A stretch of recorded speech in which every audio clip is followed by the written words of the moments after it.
Hello. गुरुदेव प्रणाम। प्रणाम प्रणाम, आपका प्रणाम स्वीकार है, आपको भी प्रणाम। बोलिए बोलिए। शरण ईश्वर से बोल रहा हूँ। हाँ हाँ हाँ। सर्विस में हूँ वैसे। हाँ हाँ हाँ हाँ। मेरा परिचय पहले आपको यूँ दे दूं मैं कि मैं क्या आज नहीं कम से कम 20 साल से गुरु जी द्वारा दिए गए ओम सोम वगैरह ध्यान साधना वगैरह सब करते थे।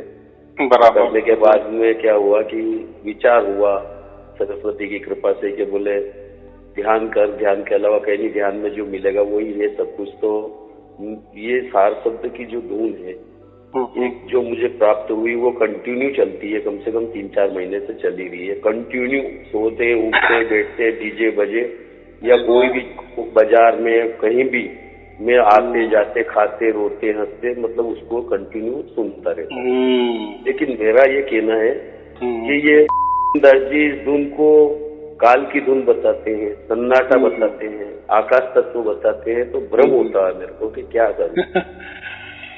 ऐसा क्या है जो ये काम को दुकानदारी समझता है ना, तो जैसे दुकानदारी वाले रहते हैं ना, दूसरे गुरुओं के लिए ऐसे चिल्लाते, अरे कोई चीज है पहली का गुरु भी गुरु होता है, उसको भी आदर देना पड़ता है साहब। अगर अपन 12वीं हो गए या अपन PhD कर ली तो क्या हो गया, लेकिन प्रथम गुरु भी अपना गुरु, माँ बाप अपने गुरु है तो आदर तो सबको देना पड़ता है।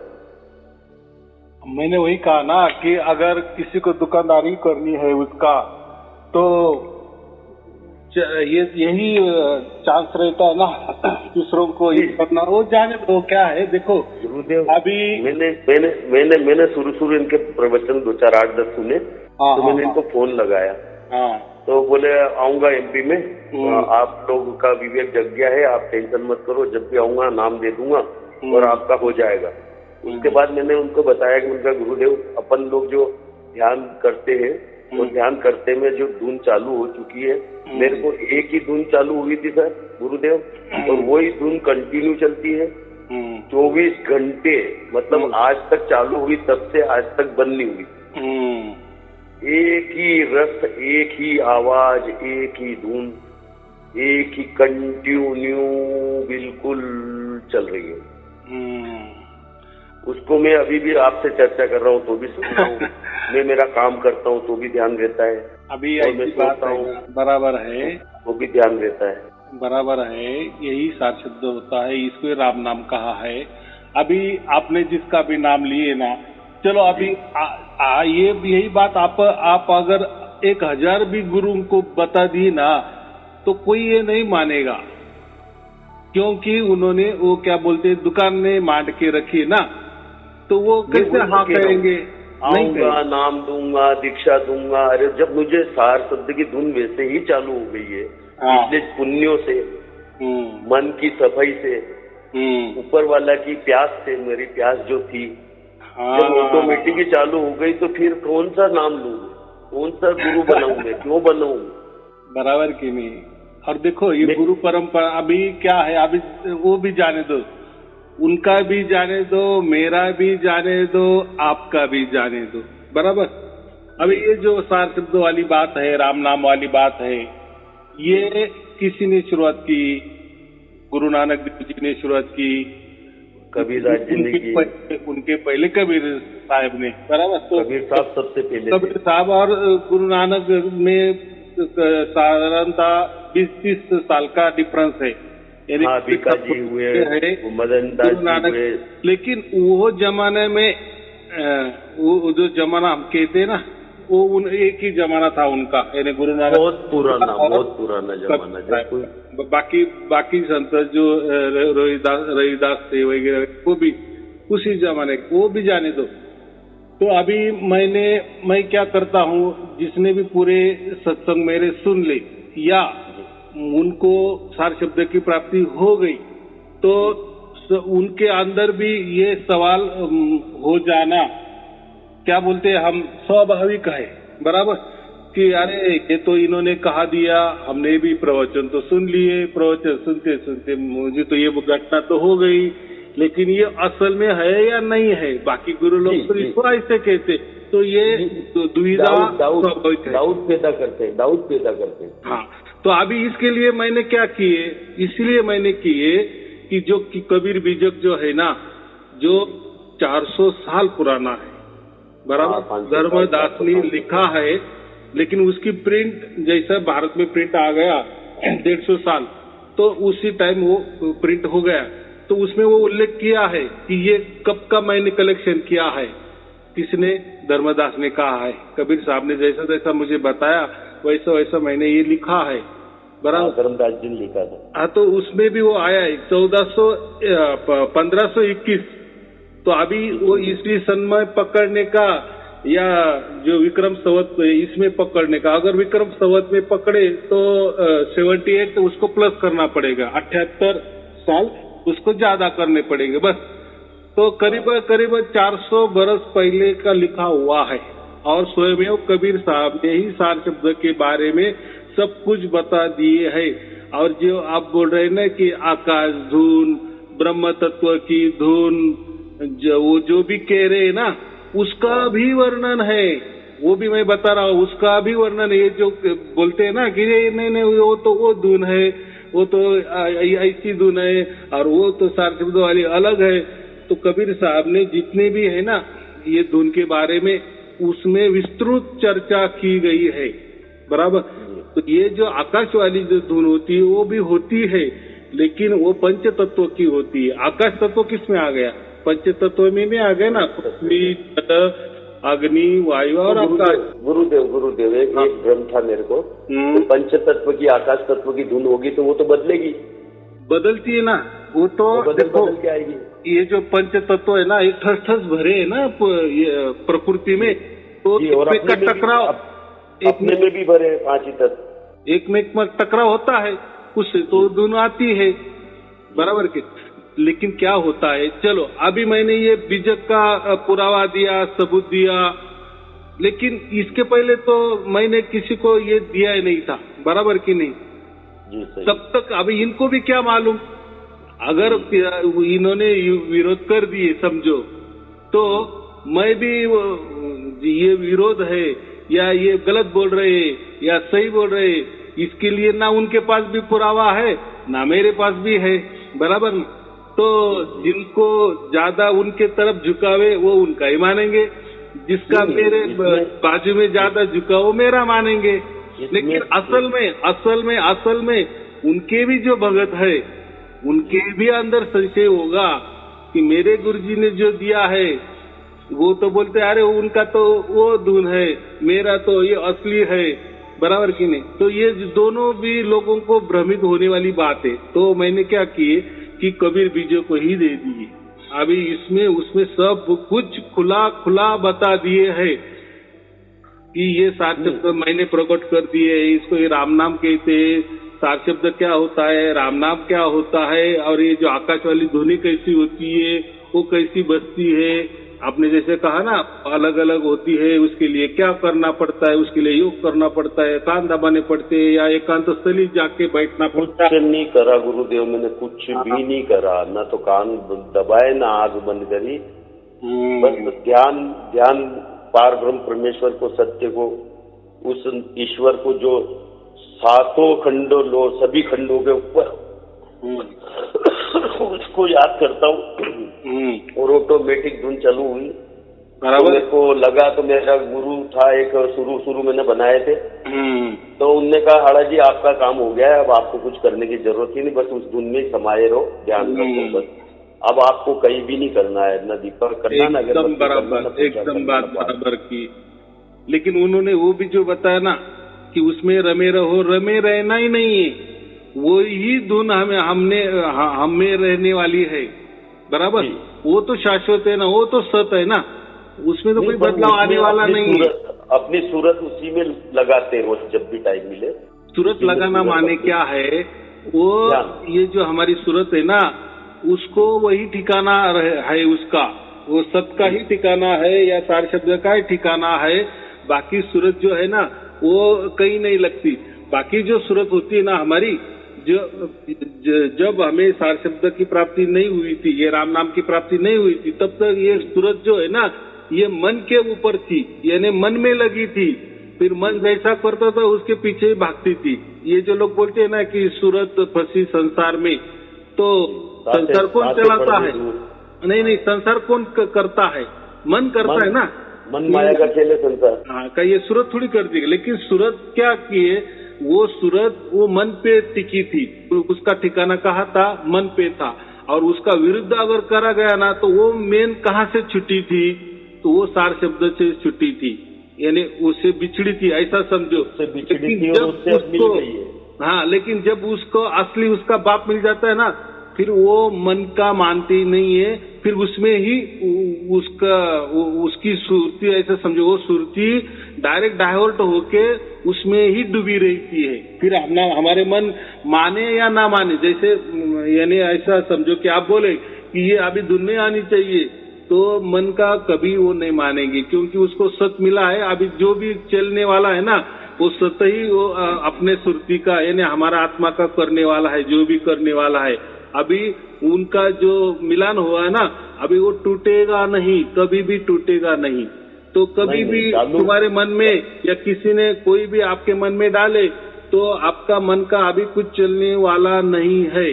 बराबर गुरुदेव, मैं आपको एक निवेदन करता हूँ कि जिस दिन से चालू हुई है, उस दिन से मेरे बुरे कर्म, खाना पीना, मांस मदिरा, ये वो ऑटोमेटिक बंद हो गए। आज 7 महीने हो गए। बराबर। बहुत अच्छे। बिल्कुल बंद हो गए ऑटोमेटिक। और ऑटोमेटिक ये होता है कि क्या है, कुछ नहीं है अपना, तो बस अब कहीं नहीं चाहिए, कुछ नहीं करना, आवश्यकता विहीन हो गया हूँ। कोई आवश्यकता नहीं है अपनी। नहीं है, एकदम बराबर है। अभी ऐसा है कि अगर आप बोले कि मुझे धुन चालू हो गई और मेरा वो जो सब कुछ छूट गया, तो हो सकता है किसी को भी सार शब्द प्राप्त हो, उसका नहीं छूटा है, तो वो उसका अर्थ ऐसा करेगा कि यार मेरी तो इच्छा हो रही है, पीने की इच्छा हो रही है, तो मुझे तो फिर वो सार शब्द नहीं होगा। यही फिर वो धागा पकड़ते हैं। धीरे धीरे होगा, धीरे धीरे होगा। अभी आपने कैसा बात की? हाँ, धीरे धीरे होगा। लेकिन मेरे को तो ये जब से चालू हुआ ना गुरुदेव, हाँ, ऑटोमेटिक मैंने कह दिया, नहीं यार मैं तो अब आज के बाद नहीं खाऊंगा। बहुत अच्छे। और वास्तव में ऐसा कई बार सोचा 17-20 साल में, लेकिन कभी नहीं छूटा। नहीं, बराबर की नहीं। अभी कैसा है, जनवरी में 6 जनवरी को चालू हुई थी ये, तो 6 जनवरी से टोटल छूट गया। बराबर है। अभी आपका आत्मा का जुड़ाव, यानी आपका सुरती का जुड़ाव सत्य से हो गया, शाश्वत से हो गया है। वो कभी न बदलने वाला सत्य से आपका जुड़ाव हो गया है। बस अभी मरने की हमारी देरी। बराबर। ये मन का संसार, मरेंगे उसी में समा जाएंगे, बस मरने की देरी नहीं। ये जीते जी हो गया ना, हम जो कनेक्शन है ना परमात्मा का कनेक्शन, ये जीते जी हो गया ना हमारा। तो मरने का क्या डर है, या मरना क्या बीच में आने वाला थोड़ी। ये मरना तो ये शरीर का है। एक बार गुरुदेव ऐसा हुआ है, ये मतलब बेहोश हो गए थे अपन, निकल गए थे, तो वहाँ पहुंचे तो वहाँ कहीं नहीं था, न जमीन थी, न आसमान था, न तारे थे, न चांद था, न सूरज था, न कोई था, न मैं था, न वो था। वहाँ बस ऐसा था, सर्व सुविधा, मतलब सब चीजों से मुक्त, मस्त, मतलब कोई मतलब।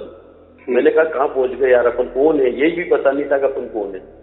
हाँ, तो काफी देर बाद में मुझे मालूम पड़ा कि अपन यार। हाँ, फिर अंधकार छाया और मैं आधे घंटे बाद वापस आया। अभी देखो, जो आपको वो स्थिति प्राप्त हो गई ना, उसको शून्य की स्थिति बोलते हैं।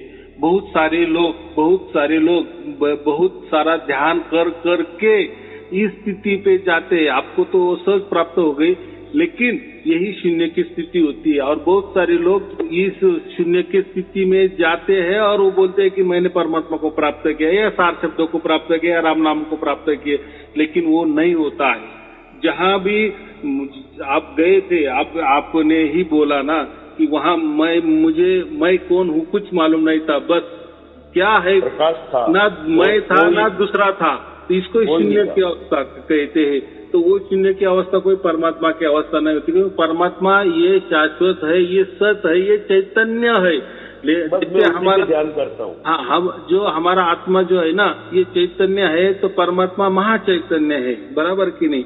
और जो आपने कहा ना कि वहाँ शून्य में क्या होता है, जो आपने कहा ना आकाश, लेकिन कबीर विजक में वो जो सार शब्द की स्थिति कहा है ना, या परमात्मा की स्थिति क्या कहा है, वहाँ 3 आकाश कहा है। एक ऊपर आकाश है, एक बीच में आकाश है और एक नीचे आकाश है। ये तीनों आकाश में मैं परिपूर्ण भरा हूँ। तो आप ऐसे कभी नहीं समझ सकते कि माने ऐसा समझो कि 3 आकाश माने एक आकाश अपना प्रकृति वाला समझो, एक आत्मा ब्रह्मांडी वाला आकाश समझो, और जो तीसरा आकाश है ना परमात्मा वाला आकाश। तो कबीर साहब ने वही कहा है कि परमात्मा जो होता है ना वो ये तीनों आकाश व्याप्त हुआ है, यानी भरा है, पूरे तीनों आकाश में खचाखच भरा है। तो हम तो किसी में तो रहते हैं, प्रकृति में तो रहते हैं। तो देखो परमात्मा कितना विशाल है और सब कुछ जो कार्यकलाप चल रहा है, यानी कार्य कर रहा है। परमात्मा कोई ऐसा शून्य नहीं है कि वो मुर्दे की तरह जैसा पत्थर है कुछ करना नहीं है, जैसा पत्थर होता है ना ऐसा परमात्मा नहीं है। अगर परमात्मा मुर्दा होता तो ये चलते। गुरुदेव एक आपकी बात काटूं, मेरे को तो ऐसा लगता है कि वो एक नेटवर्क है 7 ही लोकों में, मतलब 7 ही खंडों में, पूरे विश्व में, सभी ग्रहों में, नक्षत्रों में, आकाश पाताल सब कुछ एक नेटवर्क की तरह काम करता है। सब महाशक्ति कहते हैं जिसे, उसी से सब चलता है। हाँ, उसी में भी माया है, उसी में भी मन है, उसी दुनिया है संचालित, और स्वयं भी वो उसी में है, ऐसा समझो। यानी उसको क्या बोलते हैं परिपूर्ण, उसमें ऐसा पावर। कोई अगर पूछेगा कि परमात्मा में माया है क्या, तो आपको हाँ ही बोलना पड़ेगा। परमात्मा में शून्य है का, आपको हाँ ही बोलना पड़ेगा। कोई चीज ऐसी नहीं है जो परमात्मा में नहीं है। हाँ, क्योंकि वो तो पावर है। जो चीज बन रही है वो पावर से, बिगड़ रही है वो पावर से। इसीलिए परमात्मा को हमें परिपूर्ण कहते हैं। इसको अपन महाशक्ति, महापावर कह सकते हैं। गीता में जो कहा है ना, मैं ये भी हूँ, मैं वो भी हूँ, मैं ऐसा भी हूँ, वो ऐसा भी, जो कहा है ना वही वो परमात्मा को लागू पड़ता है। तो परमात्मा कहा है कि मैं परिपूर्ण, माने आप ऐसे मुझे दिखा दो कि मेरे में ये नहीं है, तो आप दिखा ही नहीं सकते कि परमात्मा तुम्हें ये सब कुछ होगा लेकिन ये तो नहीं होगा। तो परमात्मा बोलेगा फिर मैं परिपूर्ण नहीं, मैं तो अपूर्ण हो जाऊंगा। लेकिन मैं परिपूर्ण माने सब कुछ मेरे अंदर है, सत भी है, असत भी है, शाश्वत भी है, आपको माया भी मेरे अंदर मिलेगी, सब कुछ मैं परिपूर्ण माने वही है, बराबर। और अभी हमें मालूम हो गया ना, हमने जीते जी वो जो परिपूर्ण है ना उसको प्राप्त किए है, बराबर, यानी उसको जान लिए है। उससे अभी हमारा कनेक्शन जुड़ गया है हमेशा के लिए, अनंत काल के लिए, जो ये किसी का कनेक्शन नहीं होता है। और रही बात, और ये जो बात मैं जो बोल रहा हूँ ना, ये पूरी तरह से बीजक में से ही बोल रहा हूँ। जो 400 साल पुराना बीजक है ना, उसमें से ही बोल रहा हूँ। एक न एक जो भी बात मैं बोल रहा हूँ उसमें एकदम स्पष्ट कहा दिए है। रही आपकी बात जो ये धुन आकाश तत्व वाली है कि ब्रह्म वाली है कि ऐसी है कि काल की है, तो वो भी बीजक में बता दिए है। काल की धुन कैसी होती है ना, आकाश की धुन कैसी होती है, सब कुछ बता दिए। तो और ये जो सार शब्द वाली धुन कैसी होती है, ध्वनि कैसी होती है, उसमें धुनी लिखा है, सहज में होती है। उसके लिए कोई योग याग जप भी नहीं करना, साधना करना ही नहीं पड़ता। क्योंकि जो साधना करते हैं, जप तप करते हैं, ये हमारे शरीर से करते हैं, मन से करते हैं। और शरीर मन क्या है, ये नश्वर है ना, बदलने वाला है ना। बदलने वाले से यानी ये परिवर्तन वाले से जो अपरिवर्तनशील जो परमात्मा है वो कैसा हो जाएगा? जो नश्वर से अविनाशी परमात्मा कैसा प्राप्त होगा? नहीं होगा ना। सूरज से प्रकृति प्रकट हुआ है और लगातार चल रहा है, और एक धुन, एक ही आवाज, एक से कम ज्यादा नहीं है कोई। तो एक लय, बराबर के नहीं। अभी आपका जैसा अभ्यास है तो उसी तरह से आप उसका गुणगान बोल रहे, लेकिन उसमें भी बोल दिए है कबीर बीजक में, तो आप उसका गुणगान भी नहीं कर सकते। देखो अभी आपकी जैसी बुद्धि है, आपका जैसा कल्पना का विस्तार है, आपका जैसा शब्द संग्रह है, आपका जैसा तत्व ज्ञान है, उसी में से ही आप आपके बुद्धि से परमात्मा का वर्णन करेंगे ना, बराबर कि नहीं? हो सकता है दूसरा किसी आदमी थोड़ा अलग करेगा, लेकिन कितना ही करते रहे आप, कितना ही मुझे समझाते रहे, यानी अभी मुझे जाने तो अभी मुझे प्राप्त है वो बात अलग है, लेकिन जिसको नहीं प्राप्त है ना, आप उसको कैसे कितना ही बोलते रहो ना तो उसकी बुद्धि प्रकृति नहीं चलेगी। अरे आप जो दूध की बात करें ये तो आकाश तत्व वाली तो नहीं है, ये ब्रह्म वाली तो नहीं है, ये काल वाली तो नहीं है, ये शंख वाली ध्वनि नहीं है, ये वीणा वाली तो ध्वनि नहीं है। उसको ये प्रकृति ही याद आएगी, ये प्रकृति वाले ध्वनि की ही उसमें उसकी क्या जिसको अनुभव होगा, जिसको मिली होगी वही बता सकता। तो जो बताते जैसे आपने बताया वैसे हजार लोग बता रहे ना। अभी देखो उनका और आपका अनुभव एक ही आएगा, एक ही बात कर रहे हो। तो महत्वपूर्ण ये है कभी परमात्मा के ऊपर संशय नहीं लेना। देखो चलो अभी हमने संशय भी लिया तो हमारा इतना उम्र हो गया, अभी हम क्या प्राप्त करने वाले हैं? आज तक तो हमने मंत्र किए, तंत्र किए, गुरु भी किए, क्या नहीं किए, पूरे एक्सपेरिमेंट कर लिए, बराबर पूरा तत्व ज्ञान का निचोड़ भी निकाले, बुद्धि कितना ही बुद्धि लगाए। गीता में कहा है ना, आप कितना ही बुद्धि लगाए ना परमात्मा प्राप्ति के लिए, कितनी आपकी विशाल बुद्धि हो, कितनी ही विशाल, जो हम क्या कहते हैं जिसका 40 जो बुद्धियांक जो कहते हैं ना, आइंस्टाइन का भी आपका बुद्धियांक होगा ना, इतनी तेजस्वी बुद्धि भी होगी ना, तो बुद्धि से परमात्मा प्राप्त नहीं होगा। परमात्मा प्राप्त तो हृदय चाहिए, हृदय वो भी और सहज और सिलेंडर करके, हाँ भाव जो कहते ना, भाव से आपको मिलेगा। लेकिन आप तर्कों में गए ना, बुद्धि से गए ना, मस्तिष्क में गए ना, चालाकी से गए ना, अरे वो तो हमारा ये तो बुद्धि उसने दी, ये चालाकी उसने दे दी, उसी से वो मिलेगा क्या? नहीं मिलेगा। कितना सिंपल बात है। तो उसके लिए सहज भावार्थ तो चाहिए ना, भाव सहज, वही हृदय वाला ही मामला है ये। लेकिन ये तर्कों में आने वाला नहीं है। तर्कों में अगर गए, कोई बताने की कोशिश की है ना कि मैंने परमात्मा को प्राप्त किया, लेकिन ऐसा किया ऐसा किया, उसका वर्णन अगर आप करने गए तो फिर आपका काम झूठ है। आप नहीं कर सकते और नहीं करना। और क्यों करना है?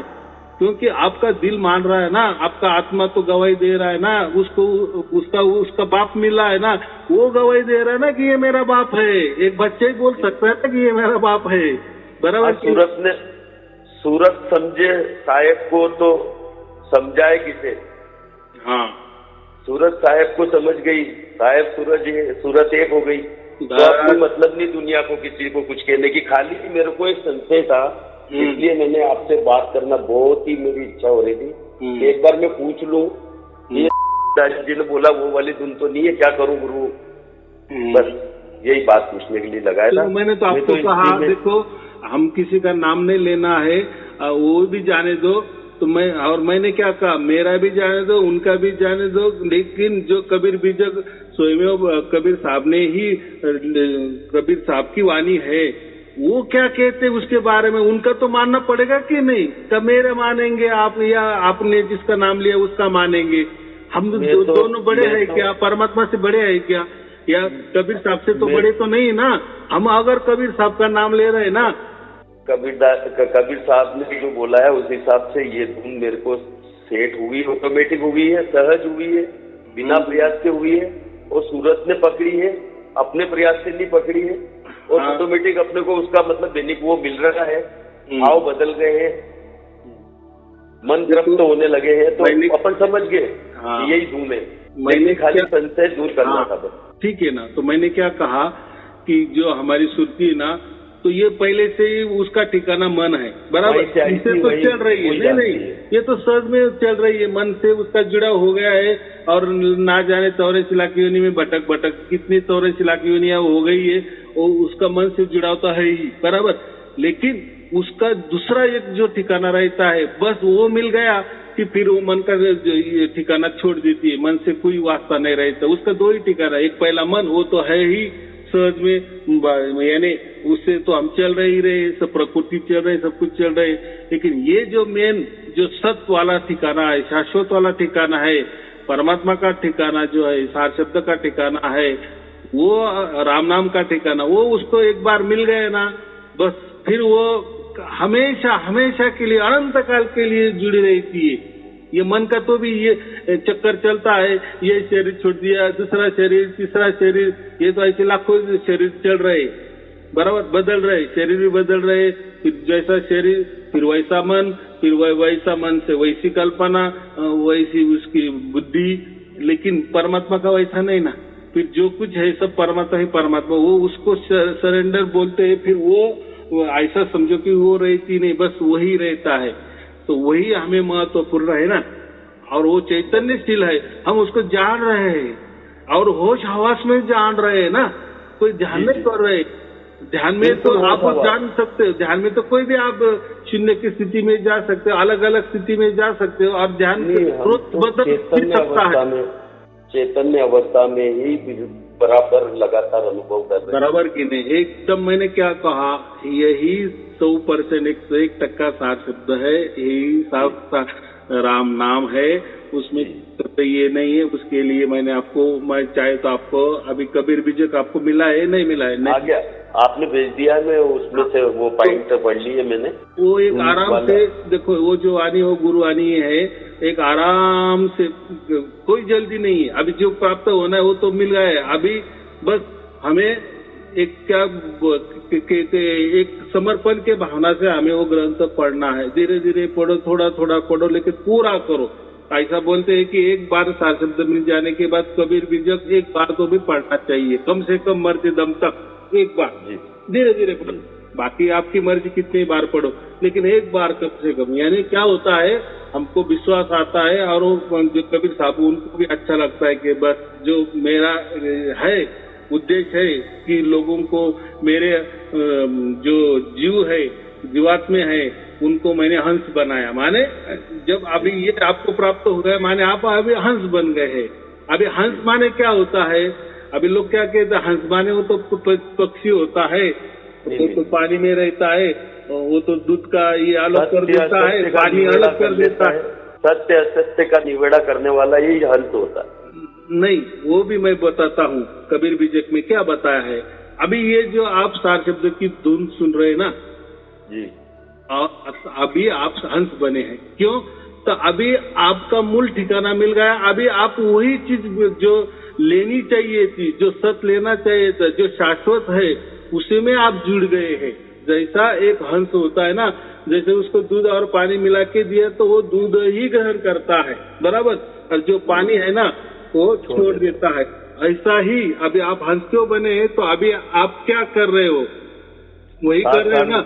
आप सिर्फ और सिर्फ सबको जान रहे, बाकी किसको ही नहीं जान रहे हो, बराबर। इन्हें आप अभी 24 घंटा सबका ग्रहण कर रहे हो, इसलिए आप हंस बन गए। ऐसा है वो, बाकी हंस कोई पक्षी विक्षी नहीं है, लेकिन इसको हंस की उपमा की है। और सतलोक में सिर्फ और सिर्फ हंस लोग ही जा सकते हैं। जी जी, चरण स्पर्श गुरुदेव। समस्या होगी तो मैं आपसे बात कर लिया करूंगा। कोई बात नहीं, कोई चिंता की बात के बाद आपसे बात हो पाई थी। हाँ, बहुत अच्छे बहुत अच्छे, आपका वो भी हो गया। लेकिन हमें क्या करना है, किसी के ऊपर दोष आरोप नहीं करने हैं। कोई जो अभी नहीं कर रहा हूँ मैं, तो केवल मेरे को एक भ्रम था, मैंने उनसे पूछा था। हाँ बराबर, कोई बात नहीं, उठा के वो भी काल के धुने, वो भी परमात्मा ने कर दिए ना। और मैंने तो अभी कहा कि और कबीर बीजक पढ़ो, तो उसमें और बहुत ज्यादा खुलासे आपको हो जाएंगे। चलो ठीक है, आपको आपके परिवार के लिए शुभ शुरुआत। सत्संग।